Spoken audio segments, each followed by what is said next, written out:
MA Hindi द्वितीय वर्ष की छात्रा।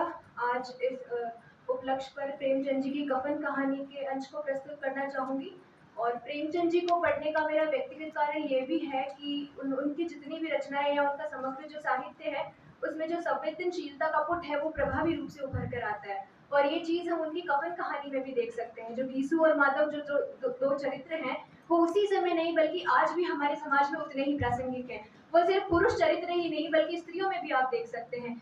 आज ही इसी समय के प्रासंगिक उदाहरण दूं तो आप एक उदाहरण देख सकते हैं कि जितने भी लोग नशे में लिप्त हैं, मैं इस बात को बहुत अच्छे से समझ पाती हूँ क्योंकि ये मैंने अपने एरिया में देखा है कि जितने भी लोग आज नशे में लिप्त हैं वो गीसू और माधव की तरह ही अपनी मम्मी या फिर अपनी बहनें या फिर अपनी बीवियों को प्रताड़ित करते हैं, उनसे गहने मांगते हैं और फिर उन्हीं पैसों से वो जो भी है अपने नशे की जो लिप्तता है वो पूरी करते हैं। और उसके अलावा आप मनरेगा में जाके देखिए कि किस प्रकार जो है सभी लोग बिना किसी मेहनत मजदूरी के गीसू और माधव की तरह ही वहाँ पे बैठ के और सिर्फ बातें करते रहते हैं। तो ये जो चरित्र, और कल को शायद ऐसा भी हो सकता है कि कुछ लेखक ऐसे आए जो अति तर्कवादी हो या फिर कुछ समीक्षक ऐसे हो जो कि इस कहानी को इस तरह से मूल्यांकित करें जिनको कि वो प्रैक्टिकली गीसू और माधव बहुत ही आदर्श चरित्र लगे और वो बोले कि गीसू और माधव तो कितने अच्छे चरित्र थे कि उनको तो फर्क ही नहीं पड़ता था, वो मरने के बाद का तो सोचते ही नहीं थे, वो प्रेजेंट में जीते थे। तो ऐसा भी हो सकता है। तो इसीलिए मैं चाहती हूँ कि प्रेमचंद जी जिन मूल्यों का या जिन जीवन मूल्यों का या नैतिकता को बनाए रखना चाहते थे और जितना प्रासंगिक वो लिखते थे वो बना रहे।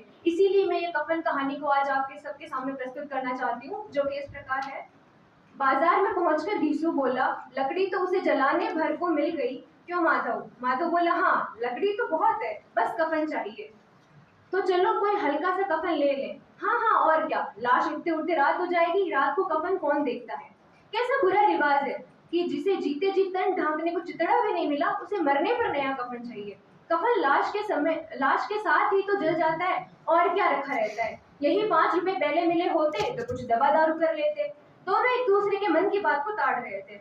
बाजार में इधर उधर घूमते रहे, कभी इस दुकान पर कभी उस दुकान पर तरह तरह के कपड़े रेशमी और सूती देख रहे थे मगर कुछ जचा नहीं। यहाँ तक कि शाम हो गई तब दोनों ने न जाने किस देवी प्रेरणा से एक मधुशाला के सामने जा पहुंचे और जैसे किसी पूर्व निश्चित व्यवस्था से अंदर चले गए।